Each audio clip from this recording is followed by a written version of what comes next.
In speaking with a local activist recently about alt-right and Proud Boys and all of that ilk, I noticed that she referred to them by a term which I've been hearing more and more as of late. And in her doing so, she prompted me to ask if these proverbial bad guys in this ongoing conflict know that they are in fact the bad guys.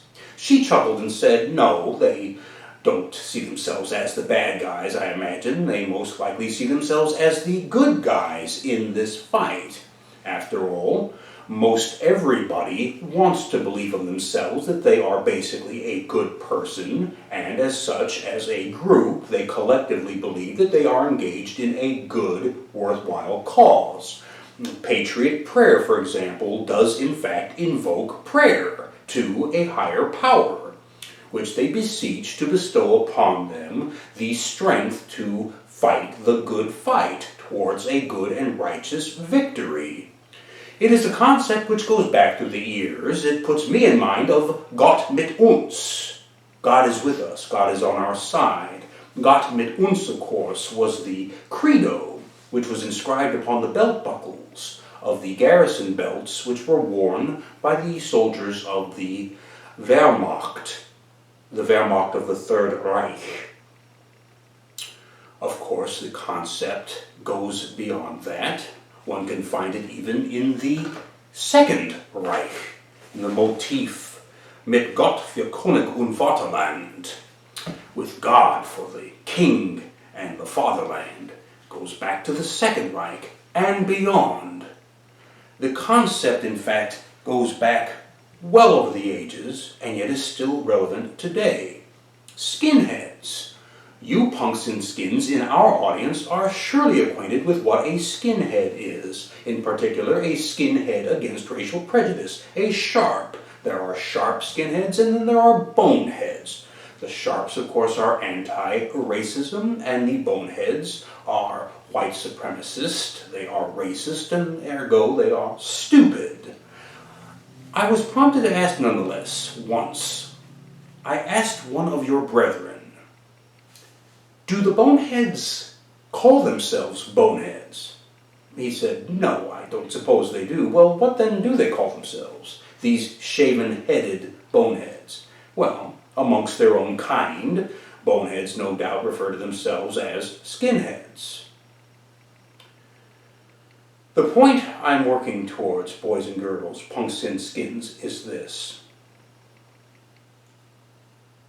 Even allowing for the vagaries and the rationalizations, the criminal rationalizations of religion and politics, there is a third element at large. Oh, there are countless elements out there right now. There always have been, but there is one in particular which I admonish you to bear in mind. We've established that the good guys and bad guys in any of these conflicts believe of themselves that they are the good guys, and that their opponents, of course, are the bad guys, to the degree that it becomes interchangeable. Gott mit uns strikes again. Of course we are the good guys, ergo they are the bad guys. It goes without saying. There is a third element. There are bad guys who know that they are the bad guys. In fact, not only do they know this about themselves, they celebrate this about themselves. They own it, they cultivate it, and they revel in it. There are a few individuals out there, and I can count myself amongst them, who have had the personal misfortune, but perhaps the sociological, if not anthropological, fortune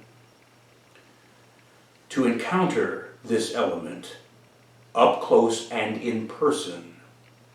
Now, generally this element hides itself behind a facade of innocence or naivete or even sanctimony. But sometimes when there's no one else around, no one else in the immediate proximity, and it is just you and that element will take off its mask and reveal itself for what it truly is. I'm hesitant to employ the word, but I will, if only for expedition. One hears the ongoing philosophical debates centered around the word, indeed the concept of evil. Definitive textbook evil. Biblical evil. Does it even exist? Good, bad, evil. Rudimentary, fundamental evil. Does it even exist? Can it exist?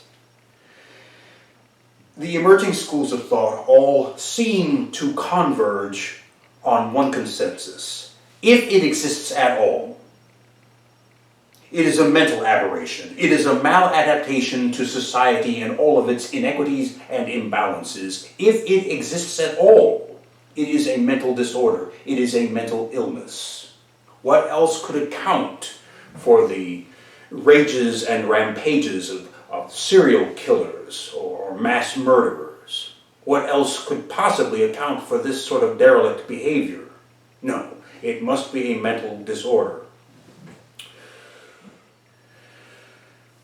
I have reached my own conclusions on this matter, but that is not relevant at the moment.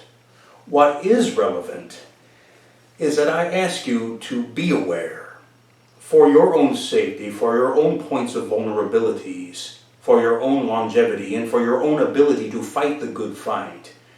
Be aware of this third element. That element of, for lack of a better word again, evil, which knows in and of itself that it is doing bad and is enjoying it. Why? Again, the philosophers ponder, the psychologists debate. It seems to hinge upon that sadism which goes back and forth between boredom and the sheer delight of the reckless breaking and flaunting of rules, conventions, moralistic expectations. Call it what you will. Seeing that thrown out of alignment is a thrill to this element, a devious, delightful thrill to it. I have said it before, I will repeat myself.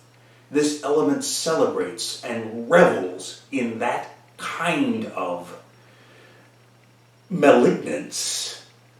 Now, if I were to stipulate that it is, as is concluded by most elements today, a mental illness, a psychological maladaptation, even if I were to concede this, in the sense that a pyromaniac cannot help, not will not help, but cannot help, setting anything on fire, setting it ablaze, watching it going up in flames, enjoying that for just a moment before being compelled, impelled to ignite something else.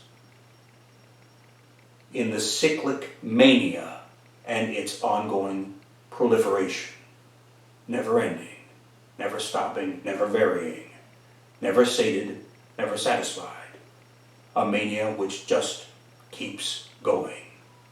Even if I were to concede this, the fine line between the pyromaniac and the fire which he sets becomes indistinguishable.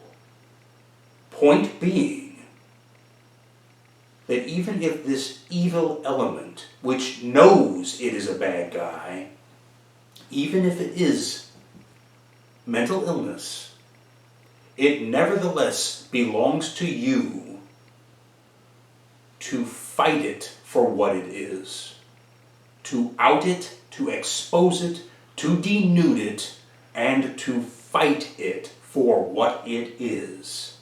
even if it cannot help itself. Because again, if that pyromaniac and the fire caused thereby is indistinguishable, then it becomes one and the same. And as such a confirmed element of evil, it must be extinguished.